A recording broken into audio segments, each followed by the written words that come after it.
Les 11 disciples partent pour la Galilée. Ils arrivent sur la montagne où Jésus leur a dit d'aller. En voyant Jésus, ils l'adorent, mais certains hésitent à croire. Jésus s'approche et leur dit: J'ai reçu tout pouvoir au ciel et sur la terre.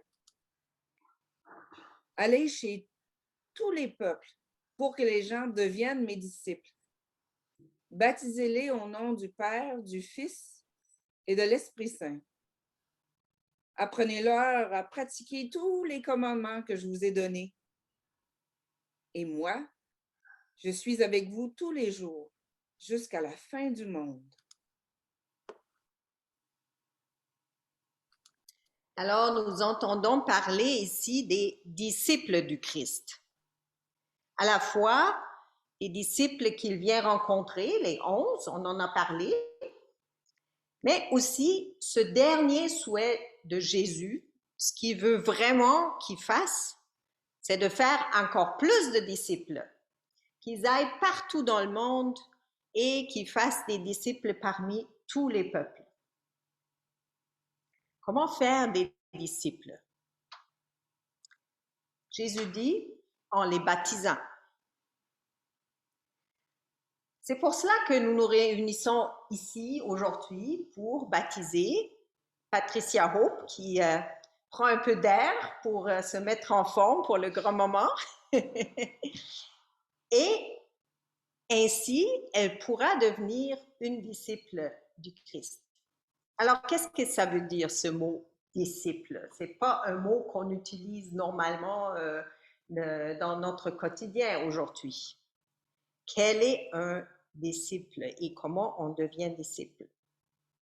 Comment est-ce que nous tous et toutes, les baptisés, vivons le fait d'être disciples du Christ?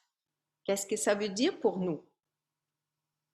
Le mot disciple comme tel décrit un élève qui apprend de son maître, un peu comme un étudiant ou une étudiante, mais pas quelqu'un qui regarde juste dans les livres ou quelqu'un qui a juste des cours en ligne comme beaucoup de monde cette année.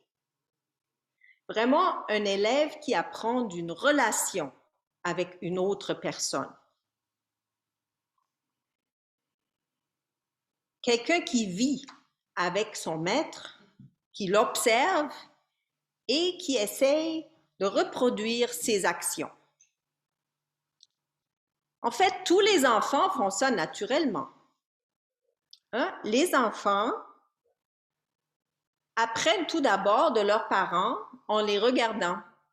Ce que vos parents font, vous voulez le faire aussi, n'est-ce pas? Surtout, ce sont des bonnes choses qu'ils font. Alors, par exemple, si un enfant admire sa mère faire des bons biscuits, mais l'enfant veut essayer aussi de faire des biscuits. Si un enfant regarde son père jouer avec le chien, mais l'enfant va aussi vouloir faire pareil. C'est comme ça que nous avons tous et toutes appris. Très jeunes et à travers toute notre vie, en fait, nous apprenons des personnes qui sont importantes pour nous. Nous les regardons, nous les observons et nous voulons faire pareil, comme les personnes que nous admirons. Alors, les enfants apprennent avant tout en suivant le modèle des grands.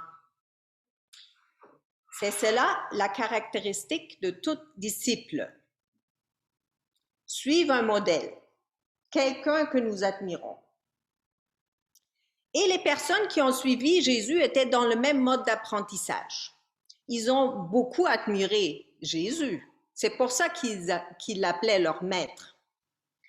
Et ils étaient un peu comme ses fans. C'est ça qu'on dirait peut-être aujourd'hui. Ils voulaient toujours se tenir près de lui, ils voulaient tout voir ce qu'il faisait, ils voulaient tout entendre, ils lui posaient des questions, puis ils le suivaient partout, parce qu'ils l'admiraient. Ils savaient qu'il était en train de changer leur vie. Alors, je ne sais pas s'il y a des fans ici parmi vous, des fans de hockey. Je ne sais pas si vous avez un joueur de hockey que vous admirez beaucoup, Carey Price ou un autre, ou si vous êtes fan d'une chanteuse comme Lady Gaga ou quelqu'un d'autre. Parfois, il y a des gens qui sont vraiment fans de quelqu'un. Et quand on est vraiment fan de quelqu'un, cela motive beaucoup. On voit que les fans achètent des t-shirts avec la photo de la personne, ils mettent un sticker de leur star sur l'auto, puis ils vont pas manquer une match de hockey ou une belle présentation sur scène. Ça, c'est quand on est fan, on est vraiment motivé de voir notre star. Et c'est un peu ce qui s'est passé avec les disciples et Jésus. Il ne voulait rien manquer. Il savait que Jésus était une personne très importante et il voulait tout savoir ce qu'il faisait et comprendre et peut-être faire un peu eux-mêmes aussi. Ils avaient tout laissé derrière, les premiers disciples. Ils ont laissé leur famille, ils ont laissé leur job, ils ont laissé leur maison, leur village et ils l'ont suivi. Bon, on comprend, quand on avait Jésus avec nous en personne, face à face, ça a dû être très impressionnant. Mais là, aujourd'hui, ce n'est plus notre cas. Alors, comment est-ce qu'on peut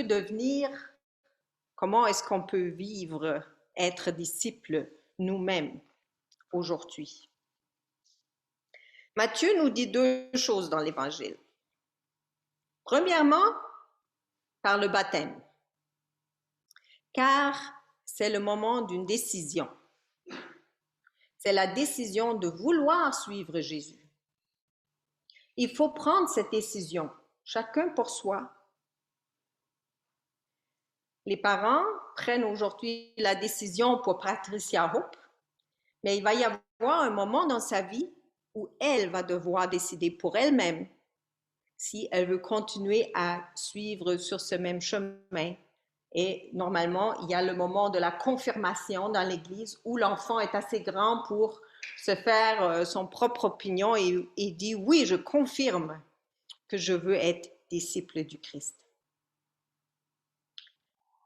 Le baptême est aussi un geste dans lequel Jésus nous invite d'avoir part à sa relation avec Dieu.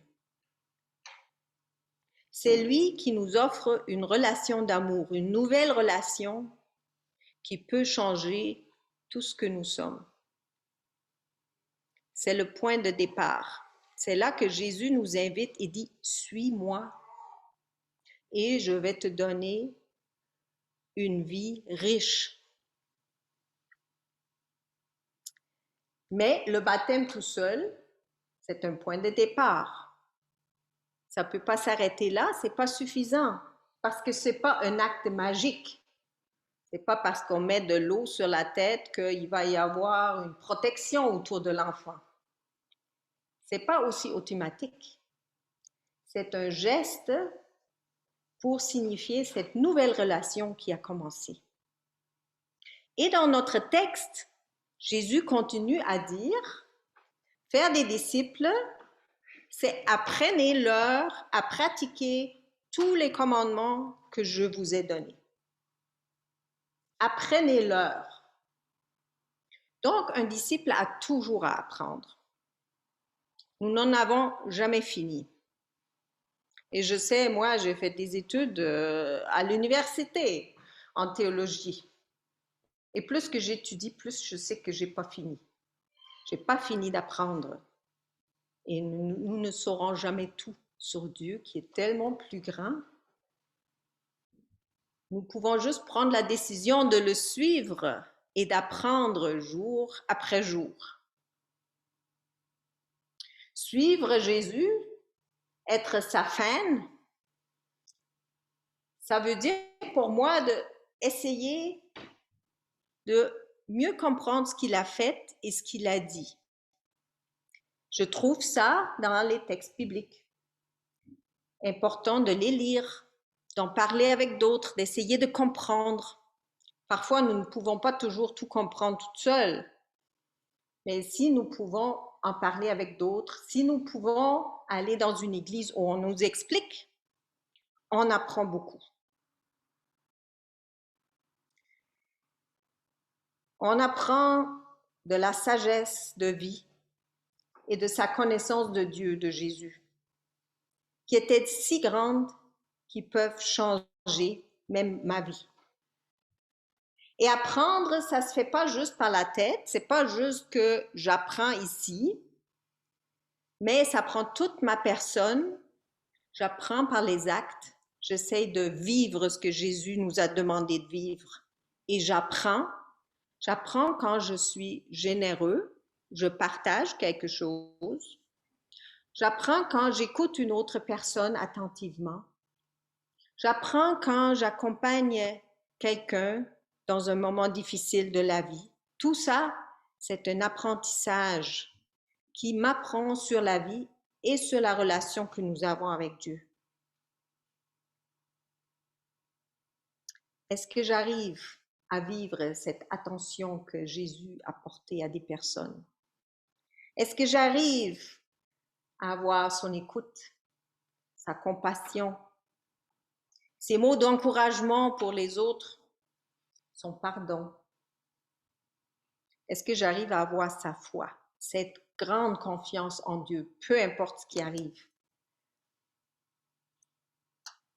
Est-ce que j'arrive à avoir son courage pour combattre le mal dans ce monde, même si cela peut vouloir dire que je souffre l'injustice moi-même?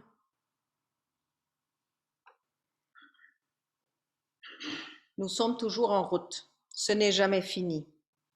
Nous apprenons petit pas par petit pas tous les jours jusqu'à la fin de nos vies.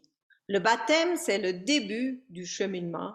C'est là où on commence à faire nos petits pas et on est invité sur ce chemin où Jésus nous accompagne et où Dieu nous attend les bras ouverts. Donc, être des disciples ne nous promet pas d'avoir la vie facile. C'est pas ça. Ou de juste vivre dans le bonheur. Être disciple, ça veut dire que nous aurons une bonne vie parce que le Christ et Dieu sont toujours proches de nous. Ils vont nous aider, peu importe ce que nous rencontrons comme difficulté. Et c'est ça que Jésus promet ici dans sa dernière rencontre à ses amis. Il dit, je serai avec vous tous les jours de votre vie. Vous ne serez jamais seul, peu importe ce qui va vous arriver. Et c'est dans cette grande foi et dans cette confiance que nous pouvons baptiser et continuer notre cheminement de disciples.